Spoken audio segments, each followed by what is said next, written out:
மனிதானே மகத்தானவன், மனிதானே மகத்தானவன், மனிதானே மகத்தானவன். மக்கள் மத்தியில் இன்னைக்கு சட்ட ஒழுங்குன்னு 3 பாலியல் 3 பெண்கள் எவ்வளோ ஒரு கொடூரமான விஷயம். எப்போ இப்போ அண்ணா யூனிவர்சிட்டி விஷயம் அதுவே இன்னும் முடியல. அதுக்கு இன்னும் யார் அந்த சாருன்னு கூட இன்னும் பார்க்கப்படலை. அதுக்கு மேலே அதுக்கு பின்னாடி 3 பேர் இன்னைக்கு பெண்கள்.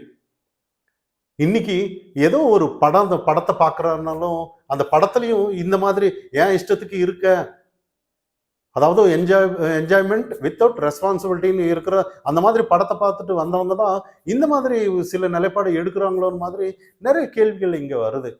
அந்த மாதிரி படம் எடுக்கிறதுக்கு முன்னாடி நம்ம வீட்டு இன்னொருத்தருக்கு கற்பனையாக நீங்கள் படம் எடுக்கலாம். ஆனால் இன்னும் சின்ன சின்னச்சுக்கு வந்து அதுவும் நிஜம்னு நினச்சி நாங்களும் அதே மாதிரி இருக்குங்கிற ஒரு மனோபாவத்தை தூண்டாதா? அப்போ அந்த மாதிரி படம் எடுக்கிறவங்க அவங்க வீட்டில் பெண்கள் அந்த மாதிரி இருந்தான்னா அவங்க ஏற்றுக்கொள்வார்களா? அதை ஆதரிப்பார்களா? நாங்கள் எங்கள் இஷ்டத்துக்கு இருப்போன்ற மாதிரி. இதெல்லாம் உண்மையிலேயே சொல்லணும்னா தமிழகத்துக்கு கேடே ஒழிய இது வந்து யாரானாலும் இன்னைக்கு இருக்கிற அரசியலில் யார் ஒரு நல்ல அரசியலில் இருக்காங்களோ அவங்கெல்லாம் இந்த மாதிரி சில விஷயங்கள் எல்லாம் கண்டிக்கணும். இதெல்லாம் நம்ம நினைக்கிறோம், அதாவது இவங்க வந்து முற்போக்கு எதிரான கருத்து சொல்கிறாங்களோன்னு. இன்னைக்கு உண்மையிலேயே செல்ஃபோன் ஆனாலும் என்ன ஆனாலும் சில நல்ல தந்தை பேரண்ட்ஸ் இருந்தானா உண்மையிலேயே அதை கண்டித்து எப்படி யூஸ் பண்ணணும்னு சொல்லி கொடுப்பாங்க. பெண்களுக்கு முழு சுதந்திரத்தை கொடுக்க மாட்டாங்க. அந்த சின்ன பசங்களுக்கு எந்த இடத்துல கண்டிக்கணுமோ அந்த இடத்துல கண்டிப்பாங்க. இன்னைக்கு சும்மா இஷ்டத்துக்கு ஃபோன் வச்சுட்டு பண்ற உண்மையிலேயே இதெல்லாம் பார்க்கும்போது செய்தியா கேட்கும்போது நமக்கு பிரச்சனை இல்லைன்ற மாதிரி அது நம்ம வீட்டு பெண்களா நினைச்சு பார்த்தோம்னா உண்மையிலேயே இதெல்லாம் யாருமே ஆதரிக்க மாட்டாங்க, இவங்களுக்கு சப்போர்ட்டா போக மாட்டாங்க. இந்த மாதிரி படத்தையும் ஆதரிக்க அதே மாதிரி நம்மளோட பாரத தேசத்துல, அதாவது பாரத மாதான்னு தான் சொல்லுவாங்க. பெண்களை வந்து நாட்டின் கண்கள் அப்படின்று சொல்லுவாங்க. ஆனா இப்போ முற்போக்குன்னு சொல்லி சிலர் வந்து இந்த மாதிரி நிலைப்பாடு எடுக்கும்போது, அதாவது பெண்களுக்கு எங்க சுதந்திரம் இல்லைன்ற மாதிரி. அதெல்லாம் ஒரு காலம். இப்ப அப்படி இல்லை. பெண்களுக்கு எல்லா ஈக்குவல் ரைட்ஸும் இருக்கு. ஆனா அதை வந்து சரியான பாதையில எடுத்துட்டு போறாங்களான்னு தான். அதாவது இப்போ ஒரு பிரைம் மினிஸ்டர் ஆகுறாங்க, நானும் பிரைம் மினிஸ்டர் ஆகுறேன்னா அதுக்குண்டான முயற்சி எடுக்கணும். இல்லை கலெக்டர் ஆகுறாங்க பெண், ஆண்கள் கலெக்டர் ஆகணும், ஏன் பெண் வந்து நினைக்கக்கூடாது நானும் கலெக்டர் ஆகுறேன் அப்படின்னு நினைக்கக்கூடாது? எல்லா சுதந்திரமும் இங்கே இருக்கு. ஆனால் உங்களோட சுதந்திரங்கிறது நல்ல ஒரு ஒழுக்கமான ஒரு பாதையில தான் வரணுமே ஒழிய இந்த மாதிரி சில நான் என் இஷ்டத்துக்கு இருக்க, நான் எப்படி வேணும்னு இருக்கலாம் அப்படிங்கிறது, அது ஆணானாலும் சரி பெண்ணானாலும் சரி, அதுக்கு பேர் சுதந்திரம் கிடையாது. அது இந்த சமுதாயம் ஏற்றுக்கப்படாது. இன்னைக்கு ஒரு சாதாரண ஒரு குடிகாரன்னு கூட இந்த சமுதாயம் மதிக்கப்படுறாங்களான்னா இல்லை. அவனை சுற்றி அவனுக்கு அந்த அளவுக்கு அவனை ஒரு மாதிரி ஒரு வெறுப்பான கண்ணோட்டத்தோட தான் பார்க்குறாங்க. அதே மாதிரி ஒரு பெண் நான் என் இஷ்டத்துக்கு இருக்கேன்னு இன்னைக்கு நான் இருந்தேன்னாலும் கூட சமுதாயம் வேற மாதிரி கண்ணோட்டம் தான் இருக்கும். நான் முற்போக்கு, நான் வந்து இஷ்டத்துக்கு இருக்கேன், என்னோட சுதந்திரம்னு சொல்லி யாரும் அந்த ஆதரிக்க மாட்டாங்க இன்னைக்கு. ஏன்னா வெளியில சொல்றதுக்கு வேணும்னா நல்லா இருக்கலாம், அதாவது வெளியில அந்த மாதிரி இருக்காங்க பேச்சு மேடை பேச்சுக்கு ஓகே. ஆனா வாழ்ந்து பார்க்கும்போது அது எவ்வளவு கஷ்டம். நம்மளை சுத்தி சிலர் வந்து நம்மளை ஒரு வித்தியாசமான கண்ணோட்டமா பார்க்கும்போது அது எப்படி இருக்குன்னு புரிஞ்சுக்கிற தன்மை நமக்கு வந்தோன்னா இந்த மாதிரி நிலைப்பாடை எடுக்க மாட்டாங்க. ஒவ்வொரு பெண்களானாலும் சரி ஆண்களானாலும் சரி இன்னைக்கு எல்லாமே ஈக்குவல் ரைட்ஸோட தான் இருக்காங்க. ஆனா அதே மாதிரி பெண்கள் வந்து சிலர், அதாவது இன்னைக்கு ஏதோ ஒரு படத்தை பார்த்து அது ஒரு ட்ரெண்டு இல்லை ஃபேன்சின்னு பார்த்தோன்னா உண்மையிலேயே விவேகானந்தர் சொல்லுவார், இந்த மாதிரி ஒரு பெண், யாராவது ஒரு பெண்ணை பார்த்து யாராவது நீ அழகா இருக்கிறன்னு சொன்னான்னா அது உண்மையிலேயே உனக்கு அது அவமானமா பார்க்கப்படணும் அப்படின்னு சில கருத்துக்கள் சொல்ற இடம். பெண்கள் உன்னோட அழகு வந்து இன்னொருத்தருக்கு அந்த சொல்றதுக்கு ரைட்ஸே கிடையாது. ஆனா இருந்தாலும் கூட, அதாவது நம்மளோட தாய்க்கு நிகராக நம்ம பாரத தேசத்துல பாரத மாதான்னு அம்மா, அதாவது பெண்ணை வச்சிருக்காங்க நம்ம. ஆனா உண்மையிலேயே சில இந்த மாதிரி மெட்ராஸ் இந்த 3 பெண்கள் விஷயம் வந்து ஒவ்வொரு பேரண்ட்ஸ் இன்னைக்கு அதை பார்த்து முன்னுதாரணமா இருக்கணும். உண்மையிலேயே கண்டிக்கணும். அவங்க எங்க போறாங்க, ஏது போறாங்க, எங்க வர்றாங்க, யார் கூட பழகுறாங்க. சிலர் பேரண்ட்ஸ் நினைப்பாங்க அதிகமாக கண்டிச்சோன்னா நல்ல ஒரு தொடர்பு இருக்காது, அவங்க பேரண்ட்ஸ் மேலே ஒரு வித்தியாசமாக நினச்சிருவாங்க போல இருக்கு, தவறான முன்னுதாரணம் ஆயிடுவாங்களோ அப்படிலாம் நினைக்கக்கூடாது.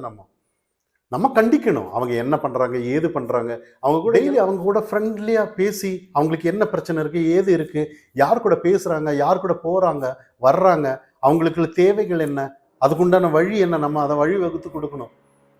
அதை தாண்டி கொஞ்சம் வித்தியாசமா போனாலும் கூட நம்ம அதை கண்டிக்கணும்னு தான் நம்ம பார்க்கப்படணும். அப்படி கண்டிக்காத பிள்ளை தான் இந்த மாதிரி ஒரு சூழ்நிலைக்கு போயிடுவாங்களோன்ற மாதிரி கருத்துக்கள் வருது.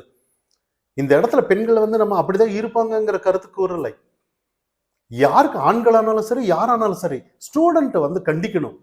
அவங்க என்ன பண்றாங்க, ஏது பண்றாங்க, எங்க போறாங்க, எங்க வர்றாங்க, டெய்லி அவங்களோட ஆக்டிவிட்டிஸ் என்ன, எல்லாத்தையும் கண்காணிக்கணும். ஒரு ஃப்ரெண்ட்ஸ் மாதிரி பேரண்ட்ஸ் வந்து அவங்கள கண்காணிக்கணும். அப்படி இல்லை அவங்க ஏதோ ஒரு குறுக்குல போறாங்கன்னா கண்டிக்கணும். அடிச்சாலும் தப்பு இல்லை. ஏன்னா முந்தையெல்லாம் அடிப்பாங்க, இப்பெல்லாம் அடிக்கிறதுக்கு பயப்படுறாங்க. ஏன் பயப்படுறாங்க? ஆரம்பத்திலேயே அவங்கள அந்த அளவுக்கு கொண்டு வரணும். சமுதாயம் வந்து அந்த மாதிரி ஒரு இப்போ நல்லா யோசிக்கலாம். சுதந்திரமா விட்டாதான் நல்லா இருப்பாங்க, கண்டிச்சா நல்லா இல்லைன்னு சொல்லுவாங்க. அப்படி சொல்றது அது அந்த காலம். இப்போ சொசைட்டி அப்படி இல்லை.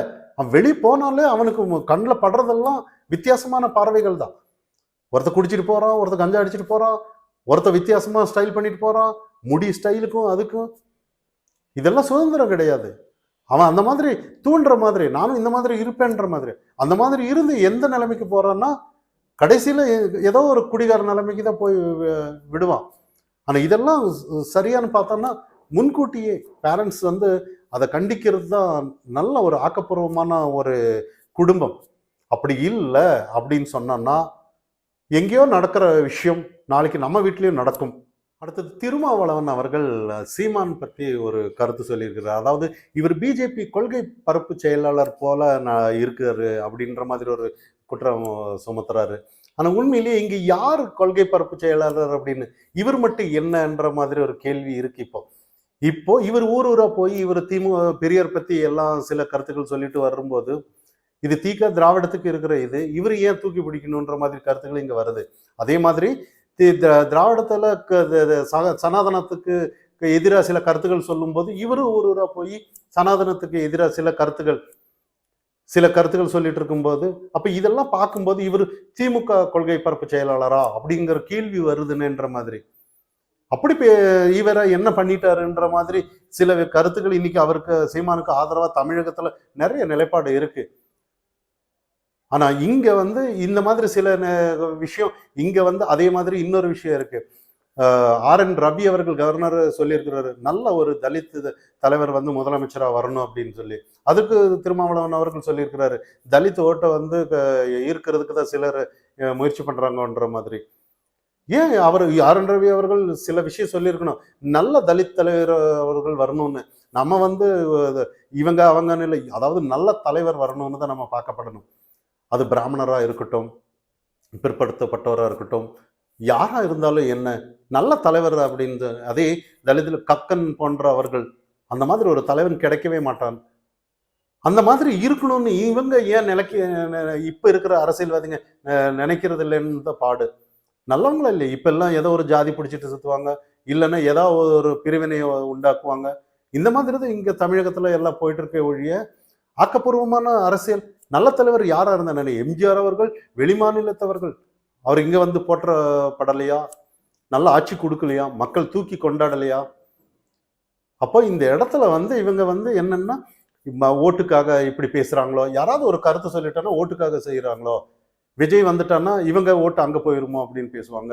அதே சீமான் வந்தான்னா இவங்க ஓட்டு அங்க போயிருமோ, இந்த மாதிரி தான் நடந்துட்டு இருக்கே ஒழியா அவங்க தொண்டர்களுக்கு அவங்க நல்ல ஒரு ஆக்கப்பூர்வமான அரசியல் எடுத்துட்டு போதும். அந்த தொண்டர்கள் ஏன் இன்னொரு கட்சியில மாத்தணும், ஏன் போகணும்? அந்த கட்சி அவங்க தொண்டர் மேல அவங்களுக்கு நம்பிக்கை இல்லையான்ற மாதிரி தான் செட்டப் பண்ண முடியாது. இப்ப சமீபத்துல நடந்துச்சு, எல்லாம் நாம் தமிழ்ல இருந்து எல்லாம் திமுக இணைஞ்சிட்டாங்கன்னு சொல்லி சில வீடியோக்கள் எல்லாம் வந்துருச்சு. அதுல வரும்போது திமுக கட்சி ஆட்களே மறுபடியும் திமுகவில் இணையறதை நம்ம பார்த்துக்கலான்ற மாதிரி நிறைய அங்க வருது. எதுக்காக வந்தா, ஏன் வந்தேன்னு தெரியாம. அப்போ இதெல்லாம் வந்து இன்னுமா இந்த தமிழகத்துல வந்து ஒரு ஆக்கப்பூர்வம் இல்லாத ஒரு அரசியல் நடந்துட்டு இருக்கா? இதெல்லாம் இன்னும் மக்கள் பார்த்துட்டு இருக்காங்களா? இது எங்க கொண்டு போய் முடியும்? மனிதானி மகத்தானவன்